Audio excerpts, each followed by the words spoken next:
പതിറ്റാണ്ടുകളായി ഒരു നാട്ടിൽ താമസിക്കുന്നവർ ഒരു സുപ്രഭാതത്തിൽ അവരെ രാജ്യക്കാരല്ലെന്ന് മുദ്രകുത്തി തടങ്കലിലാക്കുക.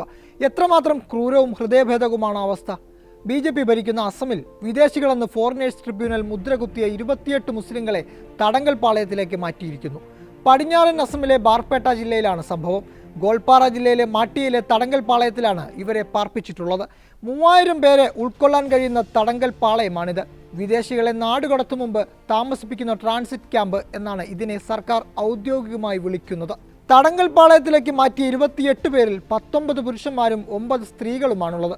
ബാർപേട്ട ജില്ലയിലെ വിവിധ ഭാഗങ്ങളിലുള്ള ഇവരെ തിങ്കളാഴ്ച SP ഓഫീസിലേക്ക് വിളിച്ചു വരുത്തുകയായിരുന്നു. തുടർന്ന് ബസ്സിൽ കയറ്റി തടങ്കൽ പാളയത്തിലേക്ക് കൊണ്ടുപോയി. ഇവരുടെ ബന്ധുക്കളും ഈ സമയത്ത് SP ഓഫീസിന് മുന്നിൽ സന്നിഹിതരായിരുന്നു. പരസ്പരം കെട്ടിപ്പിടിച്ച് പൊട്ടിക്കരഞ്ഞാണ് ബന്ധുക്കൾ ഇവരെ യാത്രയാക്കിയത്. ബസ്സിൽ കൊണ്ടുപോകുമ്പോഴും സ്ത്രീകളടക്കമുള്ളവർ കരയുന്നുണ്ടായിരുന്നു. വിദേശികളായി മുദ്രകുത്തിയവരെല്ലാം ബംഗാളി മുസ്ലിം സമുദായത്തിൽപ്പെട്ടവരാണ്. വിപുലമായ തിരച്ചിൽ പ്രവർത്തനങ്ങൾക്കും നിയമപരമായ പരിശോധനകൾക്കും ശേഷമാണ് 28 പേരെ വിദേശികളായി പ്രഖ്യാപിച്ചതെന്നാണ് ജില്ലാ പോലീസ് സൂപ്രണ്ട് സുശാന്ത ബിശ്വാസ് വാദം. ട്രിബ്യൂണലിന്റെ നിർദ്ദേശപ്രകാരമാണ് പോലീസ് നടപടിയെടുത്തതെന്നും തുടർന്ന് ഇവരെ തടങ്കൽ പാളയത്തിലേക്ക് കൊണ്ടുപോകുന്നത് ഉറപ്പാക്കുകയും ചെയ്തെന്നും SP കൂട്ടിച്ചേർത്തു. അസമിൽ അനധികൃതമായി താമസിക്കുന്നതായി സംശയിക്കുന്നവരെ കണ്ടെത്തി തടങ്കൽ പാളയത്തിലേക്ക് മാറ്റുക എന്നത് BJP സർക്കാരിന്റെ പ്രഖ്യാപിത നിലപാടാണ്. വിദേശികളെന്ന് സംശയിക്കുന്നവരുടെ കേസുകൾ തീർപ്പാക്കാൻ വേണ്ടി ആരംഭിച്ച അർദ്ധ ജുഡീഷ്യൽ ബോഡിയാണ് ഫോറിനേഴ്സ് ട്രിബ്യൂണൽ. ഇത്തരക്കാരെ അസം പോലീസിന്റെ ബോർഡർ വിങ്ങാണ് കണ്ടെത്തുന്നത്. തുടർന്ന് ഇവരെ ട്രിബ്യൂണലിന് മുമ്പാകെ ഹാജരാക്കും. ഇത്തരത്തിൽ 100 ട്രിബ്യൂണലുകൾ അസമിൽ പ്രവർത്തിക്കുന്നുണ്ട്. പൗരത്വം സംബന്ധിച്ച് സംശയമുള്ളവരെ വോട്ട് ചെയ്യുന്നതിൽ നിന്ന് 1997 തെരഞ്ഞെടുപ്പ് കമ്മീഷന്റെ ഉത്തരവ് പ്രകാരം വിലക്കിയിട്ടുണ്ട്. സംശയകരമായ 1,19,570 വോട്ടർമാരിൽ 54,411 പേരെ വിദേശികളായി ട്രിബ്യൂണൽ പ്രഖ്യാപിച്ചിട്ടുണ്ടെന്ന് ആഗസ്റ്റ് 22 സംസ്ഥാന ആഭ്യന്തര വകുപ്പ് നിയമസഭയെ അറിയിച്ചിരുന്നു. മാട്ടിയയിലെ തടങ്കൽ പാളയത്തിൽ നിലവിൽ 210 പ്രഖ്യാപിത വിദേശികൾ ഉണ്ടെന്നും ആഭ്യന്തര വകുപ്പ് വ്യക്തമാക്കി. 28 പേരെ തടങ്കൽ പാളയത്തിലേക്ക് അയച്ച നടപടിക്കെതിരെ കടുത്ത പ്രതിഷേധമാണ് അസമിൽ ഉയരുന്നത്. ഫോറിനേഴ്സ് ട്രിബ്യൂണൽ നടപടിക്കെതിരെ ഹൈക്കോടതിയെ സമീപിക്കുമെന്ന് AAUDF അധ്യക്ഷൻ ബദറുദ്ദീൻ അജ്മൽ പറഞ്ഞു. മജ്ലിസ് പാർട്ടി നേതാവ് അസദുദ്ദീൻ ഉവൈസി MPയും പ്രതിഷേധം അറിയിച്ചു.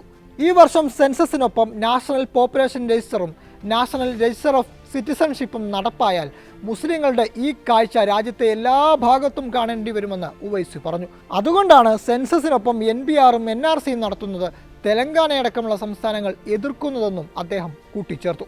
അതേസമയം ഫോറിനേഴ്സ് ട്രിബ്യൂണൽ റദ്ദാക്കിയ അസം സ്വദേശിയുടെ പൗരത്വം സുപ്രീം കോടതി 12 വർഷത്തിനു ശേഷം പുനഃസ്ഥാപിച്ചത് വലിയ വാർത്തയായിരുന്നു. ഇക്കഴിഞ്ഞ ജൂലൈയിലാണ് സംഭവം. മുഹമ്മദ് റഹീം അലി എന്നയാളുടെ പൗരത്വമാണ് പുനഃസ്ഥാപിച്ചത്. ബംഗ്ലാദേശിൽ നിന്ന് അനധികൃതമായി കുടിയേറിയെന്നാരോപിച്ചാണ് പൗരത്വം റദ്ദാക്കിയത്.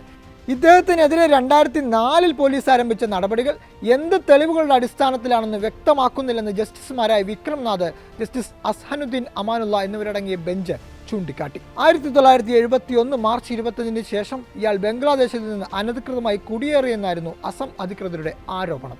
എന്നാൽ ഇത് സംബന്ധിച്ച് യാതൊരു തെളിവും ഹാജരാക്കാൻ സാധിച്ചിട്ടില്ല. ഇദ്ദേഹം ഇന്ത്യയിലേക്ക് അനധികൃതമായി കുടിയേറിയെന്നത് ആരോപണം മാത്രമാണ്. ഇയാൾ ബംഗ്ലാദേശിൽ നിന്ന് അസമിൽ എത്തിയെന്നതിൻ്റെ വിവരം എങ്ങനെ ലഭിച്ചെന്ന് പറയാൻ അധികൃതർ ബാധ്യസ്ഥരാണെന്നും കോടതി വ്യക്തമാക്കി. നേരത്തെ ഫോറിനേഴ്സ് ട്രിബ്യൂണലിന്റെ വിധി അലി ഗുവാഹത്തി ഹൈക്കോടതിയിൽ ചോദ്യം ചെയ്തിരുന്നു.